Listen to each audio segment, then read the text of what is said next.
Hello friends, स्वागत है आपका अपने यूट्यूब चैनल द मिशन 24/7 पे। हम इस वीडियो में देखेंगे अगस्त 2021 में जितने भी महत्वपूर्ण क्वेश्चन हैं जो आने वाले जितने भी आगामी वनडे एग्जाम हैं उन सभी के लिए काफ़ी महत्वपूर्ण रहेगा। तो चलिए वीडियो शुरू करते हैं। अगर आप हमारे इस चैनल पर नए हैं तो चैनल को लाइक करिए, सब्सक्राइब कर लीजिए तथा दोस्तों के साथ शेयर कर लीजिए। चलिए वीडियो शुरू करते हैं। पहला क्वेश्चन है, हाल ही में जूलॉजिकल सर्वे की पहली महिला निदेशक के रूप में किसे नियुक्त किया गया है? Who was appointed as the first woman director of the Zoological Survey? जिसका राइट आंसर हो जाएगा धृति बनर्जी। आप ऑप्शन को देखते हुए वीडियो पॉज करके भी अपना जवाब दे सकते हैं। ठीक है। जूलॉजिकल सर्वे ऑफ इंडिया की स्थापना 1 जुलाई 1916 को की गई थी तथा इसका मुख्यालय कोलकाता में है। और कभी कभी पूछता भी है कि जूलॉजिकल सर्वे ऑफ इंडिया किस मंत्रालय के अंतर्गत आता है, तो ये पर्यावरण और वन मंत्रालय के अंतर्गत आता है। अगला क्वेश्चन है, हाल ही में भारत की सबसे हल्की मेट्रो ट्रेन किस शहर में लॉन्च की गई है? भारत की सबसे हल्की मेट्रो ट्रेन पुणे में लॉन्च की गई है, जो पुणे की पहली मेट्रो ट्रेन है तथा भारत की सबसे हल्की मेट्रो ट्रेन है। ठीक है।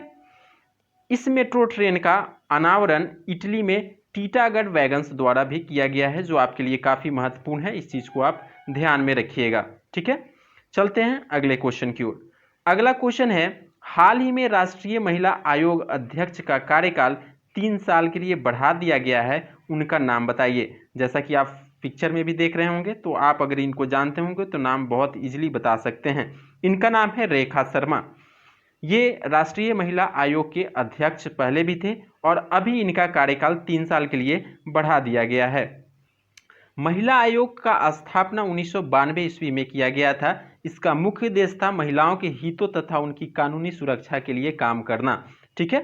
चलते हैं अगले क्वेश्चन की ओर। हाल ही में बीसीसीआई ने टोक्यो ओलंपिक 2020 में स्वर्ण पदक विजेताओं को कितना पुरस्कार देने की घोषणा किया है? तो उन्होंने 1 करोड़ रुपए देने का घोषणा किया है। बीसीसीआई ने जितने भी टोक्यो ओलंपिक में स्वर्ण पदक विजेता हैं, तो भारत से सिर्फ एक ही हैं जो नीरज चोपड़ा हैं। उनके बारे में हम आगे इस वीडियो में बात भी करेंगे। चलिए अगले क्वेश्चन की ओर। मेरा अगला क्वेश्चन है, हाल ही में किसने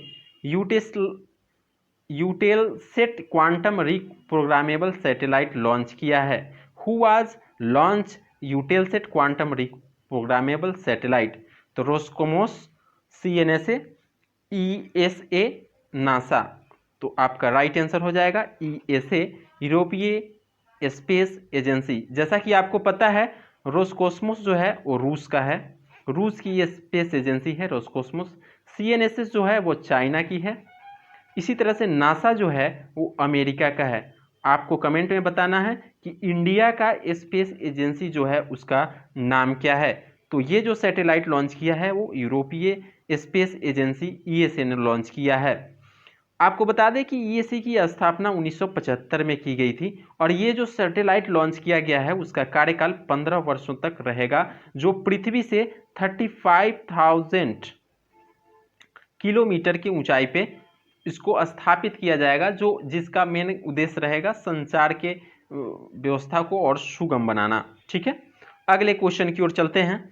अगला क्वेश्चन है, हाल ही में किस देश में दुनिया की सबसे ऊंचे सड़क का निर्माण किया गया है? जिसका राइट आंसर हो जाएगा, आप लोग बताइए, चाइना, भारत, यूएसए, जापान। इसका राइट आंसर हो जाएगा भारत। भारत में दुनिया की सबसे ऊंची सड़क का निर्माण किया गया है हाल ही में। कहाँ किया गया है?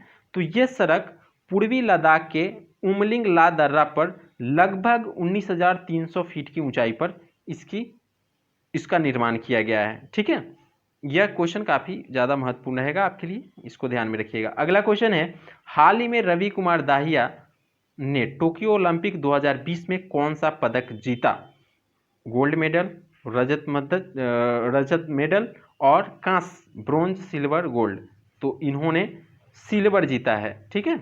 ये पहलवान है, भारतीय पहलवान है, इनके बारे में आपको पता होगा। ये पुरुष एकल में 57 किलोग्राम भार के वर्ग में इन्होंने रजत पदक जीता है। ठीक है, इस चीज़ को ध्यान रखेंगे। हाल ही में सिया राव स्वर्ण पदक पुरस्कार के लिए किसे चुना गया है? आपको पता है सिया राव स्वर्ण पदक पुरस्कार जो है, CR राव पुरस्कार जितने भी होते हैं ये अर्थशास्त्र के क्षेत्र में दिए जाते हैं। सांख्यिकी और अर्थशास्त्र के क्षेत्र में जो भी कुछ डाटा होता है उसको कोई इशू करता है और उसका कुछ सही हो जाता है, उसके बाद में उसको CR राव स्वर्ण पदक पुरस्कार दिया जाता है। जगदीश भगवती, सी रंगराजन, अमर्त्य सेन या ए और बी दोनों? तो इसका राइट आंसर हो जाएगा ए और बी दोनों। इन दोनों को CR राव स्वर्ण पदक पुरस्कार के लिए नामित किया गया है। ठीक है, देख सकते हैं आप इन दोनों को यहाँ पे, अर्थशास्त्र और सांख्यिकी के क्षेत्र में इन दोनों को यह पुरस्कार मिला है। ठीक है, चलते हैं अपने अगले क्वेश्चन की ओर। हाल ही में पेरू के नए PM कौन बने गए हैं? तो पेरू के नए PM बने हैं गुइडी बेलूडो। ठीक है, आपका आंसर भी यहाँ पे होगा, आप इनका फोटो देख सकते हैं, साइड में लगा हुआ है, गुइडी बेलूडो। ये पेरू के नए PM बने हैं। हाल ही में भारत में MotoGP का ब्रांड एम्बेसडर कौन बन गया है? आपके ऑप्शन हैं टाइगर श्रॉफ, जॉन इब्राहिम, राणा तिब्बती और सोनू सूद, जिसका राइट आंसर हो जाएगा जॉन इब्राहिम। जॉन इब्राहिम को MotoGP का ब्रांड एम्बेसडर बनाया गया है भारत में। ठीक है, अगला क्वेश्चन की ओर चलते हैं। अगला क्वेश्चन है, हाल ही में राजीव गांधी खेल रत्न पुरस्कार का नाम बदलकर किसके नाम पर रख दिया गया है? आपके ऑप्शन हैं मेजर ध्यानचंद, सचिन तेंदुलकर, महात्मा गांधी, अटल बिहारी वाजपेयी।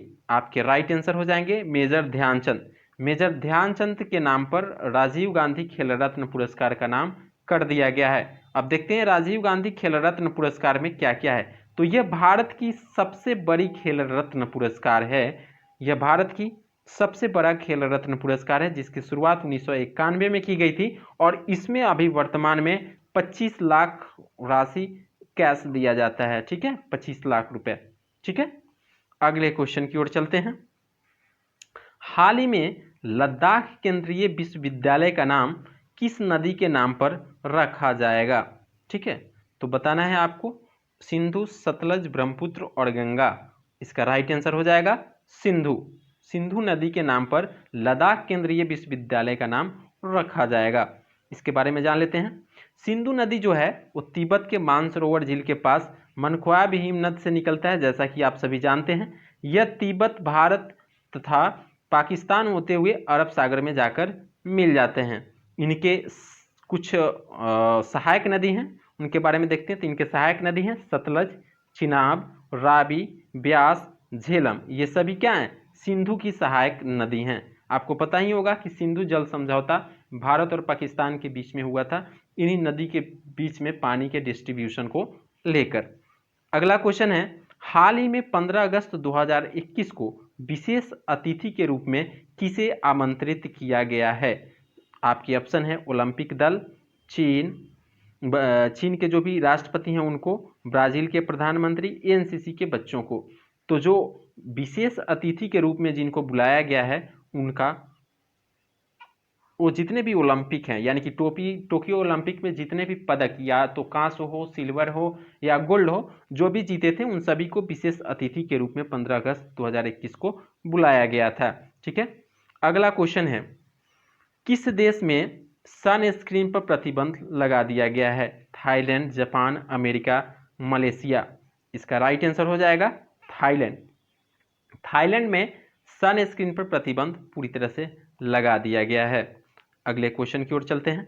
अगला क्वेश्चन है, हाल ही में किस दिन को भाला फेंक दिवस के रूप में मनाया गया है? भाला फेंक दिवस के रूप में 5 अगस्त, 7 अगस्त, 8 अगस्त, 9 अगस्त। इसका राइट आंसर हो जाएगा 7 अगस्त। ऐसा क्यों? क्योंकि 7 अगस्त के दिन ही नीरज चोपड़ा टोक्यो ओलंपिक में भाला फेंके थे और स्वर्ण पदक जीता था। उन्होंने, कभी कभी क्वेश्चन पूछेगा कि कितना मीटर तक उन्होंने भाला फेंका था, तो 87.58 मीटर तक उन्होंने भाला फेंककर गोल्ड मेडल अपने नाम किया था। और इसी दिन को याद करने के लिए 7 अगस्त को भाला फेंक दिवस के रूप में मनाया गया है। हाल ही में भूकंप ऐप बनाने वाला भारत का पहला राज्य कौन बन गया है? उत्तराखंड, उत्तर प्रदेश, हिमाचल प्रदेश, झारखंड। जिसका राइट आंसर हो जाएगा उत्तराखंड। उत्तराखंड भूकंप ऐप बनाने वाला भारत का पहला राज्य बन गया है। जो भूकंप अगर आने वाली है भूकंप, तो उसके बारे में आपको पूर्व सूचना दे देगा ये ऐप, या अगर कोई व्यक्ति कहीं किसी मुसीबत में है तो उसके पास अगर ये मोबाइल है, उसमें ऐप है, तो उसको खोजने में भी ये काफ़ी ज़्यादा मदद करता है। जैसे भूकंप में कोई घर दब जाते हैं तो उसमें बहुत सारे ऐसे आदमी होते हैं जो दब जाते हैं, तो उन सभी की स्थिति के पता लगाने के लिए भी ये भूकंप ऐप काफ़ी महत्वपूर्ण रहेगा, जिसका लॉन्च किया है उत्तराखंड सरकार ने। ठीक है, जैसा कि आपको पता है उत्तराखंड की राजधानी कहाँ है, देहरादून है, तथा यहाँ के सीएम कौन बने हैं, तो पुष्कर सिंह धामी। अगर आप हमारे सीएम वाले वीडियो को नहीं देखे हैं तो मैं इसको डिस्क्रिप्शन में दे दूंगा लिंक, आप वहाँ से देखिएगा। काफ़ी अच्छा वीडियो जो आपके आगामी एग्जाम के लिए काफ़ी महत्वपूर्ण रहेगा। अगले क्वेश्चन की ओर चलते हैं। टोक्यो ओलंपिक 2020 में नीरज चोपड़ा ने कौन सा पदक जीता? तो जैसा आप सभी जानते हैं हमारे हीरो स्वर्ण पदक जीते हैं, वे वाकई देश के रियल हीरो हैं और इन्होंने स्वर्ण पदक जीता है। और 7 अगस्त को 87.58 मीटर तक भाला फेंक कर इन्होंने अपना स्वर्ण पदक अपने नाम किया था। ठीक है, अगले क्वेश्चन की ओर चलते हैं। हाल ही में कौन केंद्र शासित प्रदेश ने जल के बारे में जानकारी देने हेतु पानी माह शुरू किया है? पानी माह, तो पानी माह शुरू किया है लद्दाख। इसमें आपको जल से संबंधित जितनी भी जागरूकता है कि जल को बर्बाद नहीं करना चाहिए, ये सभी आपको बताया जाएगा। ठीक है, हाल ही में सर्वोच्च न्यायालय के अनुसार राज्यपाल कितने वर्ष की जेल से होने वाले पूर्व की कैदियों की क्षमादान प्रदान कर सकते हैं या क्षमादान दे सकते हैं? 10 वर्ष, 12 वर्ष, 14 वर्ष या 16 वर्ष? इसका राइट आंसर हो जाएगा, बताइए आप लोग। इसका राइट आंसर हो जाएगा 14 वर्ष। अगर 14 वर्ष की सज़ा आपको हो गई है और सज़ा होने से पूर्व अगर राज्यपाल चाहें तो आपको माफ़ कर सकते हैं, ऐसा सुप्रीम कोर्ट ने बता दिया है लोगों को। ठीक है, आपको पता होना चाहिए कि राज्यपाल जो ये क्षमा दान प्रदान करते हैं ये किस अनुच्छेद के तहत है? तो भारतीय संविधान के अनुच्छेद 161 के तहत राज्यपाल जितने भी कैदी होते हैं या दंड होते हैं, दंड के भागी होते हैं, उनको क्षमादान प्रदान कर देते हैं। आप कमेंट में बताइएगा राष्ट्रपति क्षमादान किस अनुच्छेद के तहत प्रदान करते हैं। अगला क्वेश्चन है, हाल ही में किस राज्य ने हर हित स्टोर योजना शुरू किया है? हर हित स्टोर योजना शुरू किया है हरियाणा सरकार ने। इसका क्या उद्देश्य है कि जितने भी महिलाएं एवं युवा वर्ग के लोग हैं उन सभी को रोजगार प्रदान करना, और इसमें लगभग पूरे हरियाणा में लगभग 2000 तक स्टोर खोले जाएंगे जिनमें युवाओं को रोजगार का अवसर प्रदान होगा। अगले क्वेश्चन की ओर चलते हैं। हाल ही में किस राज्य सरकार ने उत्तर भारत में पहले आर्किड संरक्षण केंद्र का उद्घाटन किया है? तो जैसा कि आपको पता है उत्तराखंड, बिहार, झारखंड, हिमाचल प्रदेश। तो सबसे पहले जानते हैं आर्किड क्या होता है। तो आर्किड एक प्रकार का पेड़ होता है इसमें जिसके फूल जो होते हैं काफ़ी सुगंधित होते हैं और एक तरह से इसको बोल सकते हैं कि एक वनस्पति की तरह हैं, ये काफ़ी अच्छे होते हैं। तो इन्हीं के लिए, इन्हीं के संरक्षण के लिए उत्तराखंड सरकार ने एक संरक्षण केंद्र का उद्घाटन किया है। अगले क्वेश्चन की ओर चलते हैं। अगर आपको ये पीडीएफ चाहिए तो आप हमारे डिस्क्रिप्शन में जाइए और वहाँ से आपको ये पीडीएफ बिल्कुल फ्री ऑफ कॉस्ट मिल जाएगा, आप उसको देखिए। अगले क्वेश्चन की ओर चलते हैं। देश में पहले इंटरनेट गवर्नेंस फोरम की मेज़बानी कौन सा मंत्रालय करेगा? आपके ऑप्शन है रेल मंत्रालय, आईटी मंत्रालय, वित्त मंत्रालय, रक्षा मंत्रालय। राइट आंसर है इसके आईटी मंत्रालय। आईटी मंत्रालय ही इसके मेज़बानी को करेंगे। ठीक है, अगले क्वेश्चन की ओर चलते हैं। हाल ही में वन धन योजना के तहत किस राज्य को 7 राष्ट्रीय पुरस्कार दिया गया है? ध्यान रखिए 7 राष्ट्रीय पुरस्कार दिया गया है। मणिपुर, असम, लद्दाख और नागालैंड। इसका सही जवाब हो जाएगा नागालैंड। नागालैंड सरकार को 7 राष्ट्रीय पुरस्कार दिया गया है वन धन योजना के तहत। ठीक है, अगले क्वेश्चन की ओर चलते हैं। हाल ही में, इसको थोड़ा बड़ा करते हैं, हाल ही में किस राज्य सरकार ने आईटी क्षेत्र के लिए राजीव गांधी पुरस्कार की घोषणा की है? तेलंगाना, केरला, महाराष्ट्र और कर्नाटक। आपके सही जवाब हो जाएंगे आईटी क्षेत्र में राजीव गांधी पुरस्कार के लिए महाराष्ट्र सरकार ने। ठीक है, अगले क्वेश्चन की ओर चलते हैं। हाल ही में कैबिनेट सेक्रेटरी राजीव गब्बा का कार्यकाल कितने वर्ष के लिए बढ़ा दिया गया है? 1 वर्ष, 2 वर्ष, 3 वर्ष या 4 वर्ष? तो राजीव गब्बा जो कैबिनेट सेक्रेटरी हैं उनका कार्यकाल 1 वर्ष के लिए बढ़ा दिया गया है। ठीक है, अगले क्वेश्चन की ओर चलते हैं। अगला क्वेश्चन है, हाल ही में किस राज्य सरकार ने राष्ट्रीय खेल पदक विजेताओं को सरकारी नौकरी देने का आश्वासन किया है? हाल ही में किस राज्य सरकार ने राष्ट्रीय खेल पदक विजेताओं को सरकारी नौकरी देने का आश्वासन दिया है? असम सरकार ने। इसका राइट आंसर हो जाएगा असम सरकार। जितने भी राष्ट्रीय पदक विजेताएं हैं उन सभी को गवर्नमेंट जॉब देने का आश्वासन दिया है। ठीक है, अगले क्वेश्चन की ओर चलते हैं।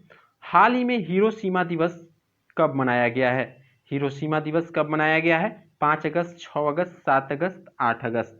तो हिरोशिमा, जैसा कि आपको पता है कि हिरोशिमा पर अटैक 6 अगस्त को हुआ था और नागासाकी पे 9 अगस्त को, उसी के दिन को याद में हम बनाते हैं 6 अगस्त हिरोशिमा दिवस। ठीक है, अगले क्वेश्चन की ओर चलते हैं। हाल ही में पावलोव ज्वालामुखी में विस्फोट हुआ है, तो यह किस देश में है? पावलोव ज्वालामुखी, जैसा कि आप जानते हैं, उसमें एक विस्फोट हुआ है, यह किस देश में है? अलास्का, जापान, रूस, स्पेन। इसका सही जवाब हो जाएगा अलास्का।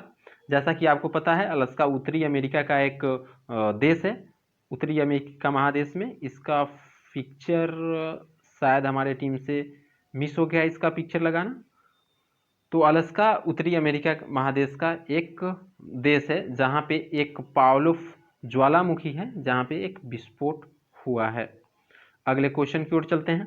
टोक्यो ओलंपिक 2020 में भारतीय पहलवान ने पुरुषों की फ्री स्टाइल 65 केजी वर्ग में कांस्य पदक, ब्रोंज मेडल किन्होंने जीता है? सुशील कुमार, योगेश्वर दत्त, केडी जागो तथा बजरंग पुनिया। इसके राइट आंसर हो जाएंगे बजरंग पुनिया। बजरंग पुनिया ने 65 केजी, आप ध्यान रखिएगा, बजरंग पुनिया 65 केजी, और जो पहले हम आपको बताए थे वो 57 केजी में थे। ठीक है, तो 57 केजी में थे वो, और ये हैं 65 केजी। तो ये चीज़ याद रखना बहुत ज़रूरी है, एग्जाम में डायरेक्ट ये क्वेश्चन पूछता है। तो टोक्यो ओलंपिक 2020 में किस भारतीय पहलवान ने पुरुषों में फ्री स्टाइल 65 केजी वर्ग में कांस्य पदक जीता है? तो Bajrang Punia is the right answer. ठीक है, अगले क्वेश्चन की ओर चलते हैं।